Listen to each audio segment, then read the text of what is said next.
Esse é o Ancapsu e nós vamos falar agora sobre a espiral de Kindleberger. Kindleberger foi um economista americano da década de 70, muito conhecido, né? Que estudou o fenômeno da Grande Depressão de 1929 lá nos Estados Unidos, né? E uma das coisas que ele falou foi justamente esse estudo aqui, essa espiral aqui que ele jogou, que foi a espiral que piorou a situação dos Estados Unidos na questão da Grande Depressão. Eu já falei para vocês em outros vídeos, né, sobre a Grande Depressão americana de 1929, foi realmente um evento trágico, e eu já deixei claro para vocês que sim, é verdade, o capitalismo de tempos em tempos ele vai ter grandes crises, grandes depressões, isso acontece naturalmente. Mas a verdade é que na maior parte das situações, e no caso da crise de 29, isso é um caso clássico, quando o governo tenta corrigir o problema, aí que ele piora o problema mesmo, né? A crise de 1929, se o governo tivesse... Tudo bem, foi terrível, ninguém está dizendo que não foi ruim, mas se o governo tivesse feito nada, o resultado seria muito melhor. A coisa toda se corrigiria muito mais rápido e voltaria ao normal. Mas o governo americano tomou um monte de medidas para tentar sanear, para tentar resolver o problema da crise de 1929, e acabou piorando a situação, acabou levando a uma crise que durou muito mais tempo, foi muito mais danosa para os Estados Unidos, e a espiral de Kindleberger, ela explica um pouco do porquê, que foi um dos erros fundamentais. E adivinha qual foi um dos erros fundamentais que foi tomado nesse caso? Foi o aumento de tarifas de importação de outros países com o objetivo de reindustrializar os Estados Unidos. Olha que coisa, quem imaginaria que ia dar errado, né? Essa notícia foi sugerida por Minarquistão, Angie, Korean Spy e várias outras pessoas. Obrigado aí ao pessoal que sugeriu notícias lá no nosso site, no visãolibertaria.com. E obrigado a você que está assistindo o nosso vídeo. Se você gosta do nosso conteúdo, por favor, deixe o seu like, se inscreva aqui no canal, né? Pois bem, então é um bom momento para a gente lembrar ou relembrar o que é a espiral de Kindleberger, né? Então, olha só, repara que a crise de 1929 não foi causada pela espiral de Kindleberger, tá? A crise de 1929 ela já começou a acontecer aqui, ó.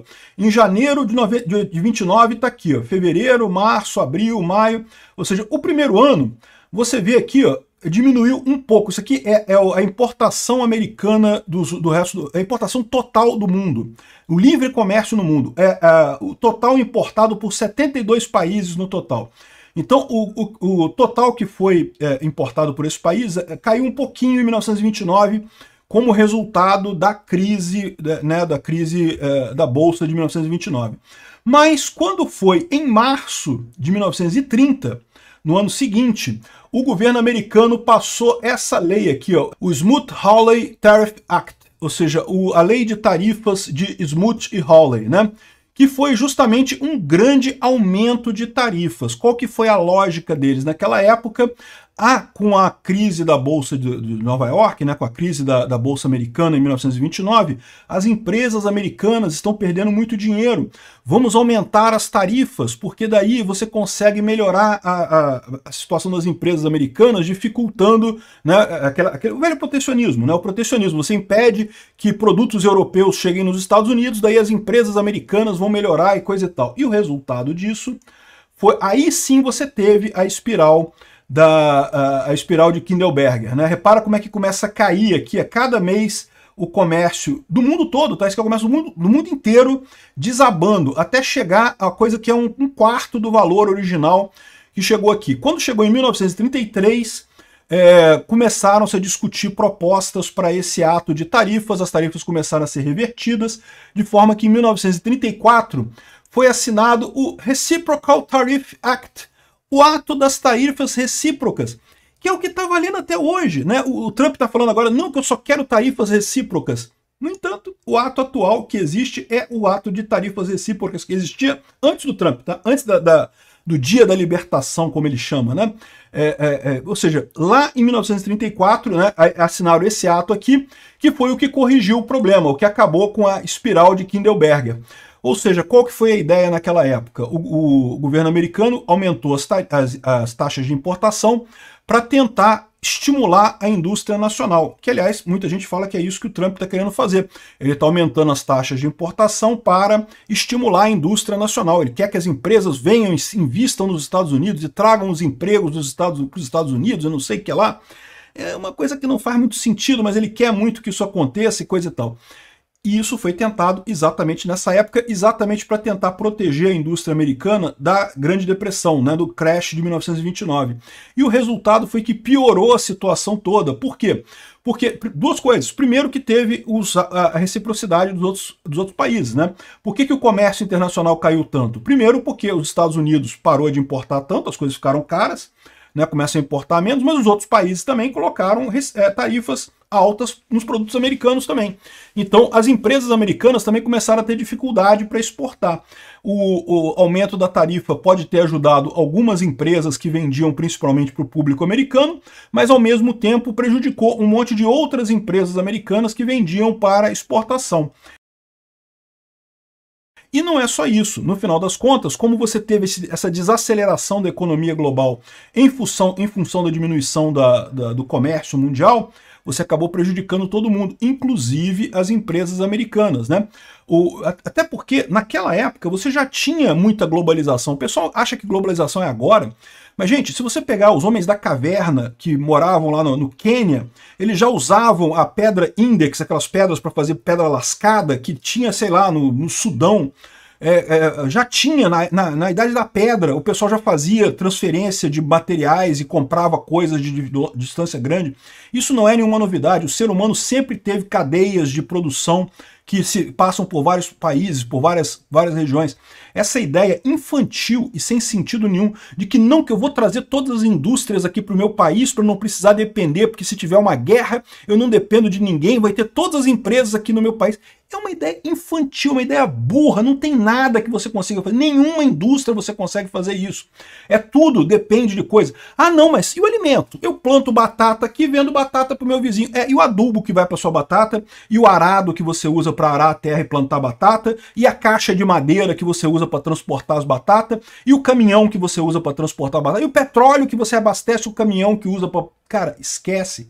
Não tem nenhum produto, zero produtos que podem ser feitos exclusivamente em um país. Nunca você vai ter uma situação em que você não vai depender de outros países do mundo e aí pode ficar tranquilo numa guerra.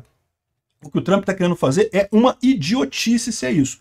Eu acho mais provável que não é. Ele quer ajudar os empresários americanos, igual o Lula ajudou a Riachuelo e a Casas Bahia e a Magazine Luiza ao fazer a taxa das blusinhas. Ele quer prejudicar o produto importado para ajudar os empresários nacionais. Isso é uma tragédia também.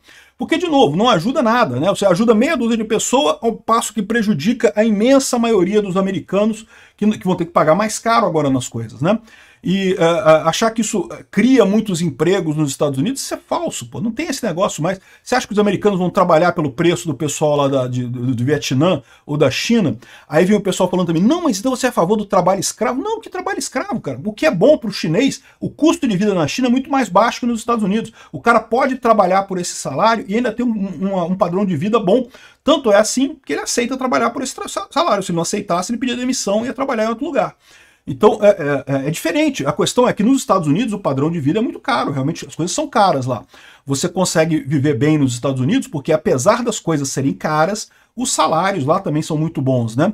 Mas essa lambança do Trump aqui arrisca acabar com essa coisa toda. E essa espiral de Kindleberger é que mostra o grande problema. Esse tipo de coisa que o Trump está querendo fazer vai resultar numa nova espiral de Kindleberger, ou seja, vai resultar numa diminuição do comércio global e, com isso, uma diminuição da criação de riqueza global. Vai ter menos riqueza para todo mundo, inclusive para as empresas americanas. Porque, de novo, a empresa americana ela não produz a partir do nada. Ela vai comprar uma peça que vem da Alemanha, vai comprar uma peça que vem do Japão, vai comprar um insumo que vem do Brasil, vai comprar não sei o que lá que vem de não sei aonde. Então ela vai acabar pagando essas tarifas quando ela importa também. Então, ou seja, no final das contas, isso não ajuda em nada. O que mostrou essa espiral de Kindleberger foi justamente a tragédia que é você tentar resolver o problema do país pela taxa de importação. Mas aí você pode falar assim, ah, mas o Brasil tem taxas de importação altas também, o Brasil faz isso. Tá vendo? Não é à toa que a gente tá na merda. É o que eu falo pra vocês. O Brasil tá na merda, não é caso de amador, não é por acaso que a gente tá na merda. A gente tá na merda por anos e anos de gente burra, pensando igual o Trump, pensando que tarifa ajuda o produtor nacional, ajuda o empresário nacional. Temos que botar tarifas. E é por isso que a gente tá na merda. É por isso que o Brasil é uma bosta. E agora tá os Estados Unidos querendo seguir o caminho do Brasil. Pode isso, cara. Eu acho um absurdo isso. Tá todo mundo relembrando aqui a espiral de Kindleberger por conta disso daqui. Mas tem uma diferença importante, tá? Porque, lembra, a espiral de Kindleberger, ela foi aplicada pelos Estados Unidos depois da Grande Depressão. Ou seja, os Estados Unidos estavam na merda, tudo crechado, todo mundo sem dinheiro, gente passando fome, gente desempregada, não sei o que lá. Vamos aplicar as tarifas para melhorar a indústria americana e coisa e tal. Isso foi o desespero que eles fizeram lá. O que o Trump está fazendo agora é diferente. Os Estados Unidos, ele não está com a melhor economia do mundo, mas também não está numa situação crítica. As coisas estão funcionando, as pessoas estão comprando, vendendo, coisa e tal. E o Trump está falando que não, vou aplicar agora essas tarifas, agora arrisca ele com isso criar uma crise, né?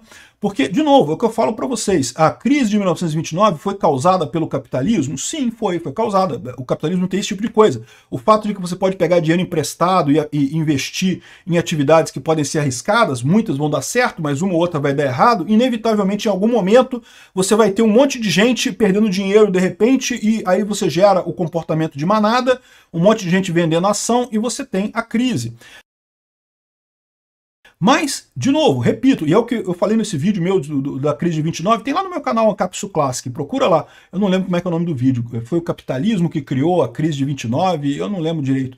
Mas o fato é o seguinte, o grande problema da crise de 29 não foi a crise em si, ela foi aguda, mas teria uma recuperação rápida. O problema foi justamente o governo vindo com um monte de medida para tentar salvar a economia americana e que aí prorrogou essa crise de 29 até quase a Segunda Guerra Mundial, até 1940 mais ou menos, só então que os Estados Unidos saíram dessa crise absurda, né?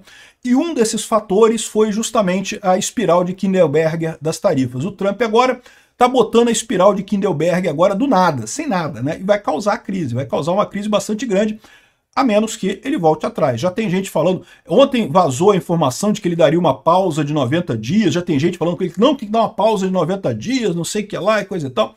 Enfim, eu não sei se ele vai conseguir manter isso. Eu acho que é uma situação tão crítica que vão acabar convencendo ele a voltar atrás nessa medida. Mas vamos ver até onde vai essa história do Trump. E está arriscado realmente ele jogar os Estados Unidos numa crise sem precedentes com essa história, né? Até o primeiro-ministro, aqui está aqui outra versão da espiral de Kindleberger aqui, e outro caso, falou aqui o primeiro-ministro de Singapura, está falando aqui, um vídeo muito interessante dele, falando justamente sobre como Singapura pode ser a grande prejudicada nessa história. Todos os países pequenos que focam em comércio e coisa e tal, como é o caso de Singapura, podem ser altamente prejudicados por essas tarifas do Trump e coisa e tal. Ele diz que acha que vai haver uma renegociação e coisa e tal, mas não sabe em que termos será isso, né? Enfim, é realmente uma crise grande. Aí o pessoal tá cheio de explicações aí, né? O pessoal que gosta de puxar o saco do Trump, não porque o Trump tem um motivo, não que vai trazer vai trazer as empresas de volta para os Estados Unidos. Já falei que não vai. Ah, porque vai crescer a economia americana. Não vai não, vai piorar a economia americana. Ah, porque em caso de guerra vai ter a cadeia produtiva toda nos Estados Unidos. Putz grila, esquece esse negócio, é uma ideia infantil, uma ideia que não existe em lugar nenhum, não tem jeito nenhum. Se tiver uma guerra, vai ter um problema. Guerra é problema para todo mundo, inclusive por conta das cadeias produtivas, porque realmente você tem esse tipo de problema sempre, é inevitável, é impossível você se livrar desse tipo de problema, né? E outra coisa que o pessoal fala, ah, mas a dívida americana é impagável. Meu amigo, a dívida americana é impagável há 200 anos, pô. Já era impagável lá em 1929. Dívida de país já é impagável o tempo todo. Não tem como pagar e ninguém espera que pague. A Igreja Católica ficou rica com a ideia de dívida impagável. Eram os nobres que davam o dinheiro todo em herança em troca para a igreja, em troca de ter uma renda mensal. É o que fazem os ricos que compram títulos do governo hoje em dia. Entregam dinheiro e sabem que não vão receber esse dinheiro mas vão receber o mensal todo mês.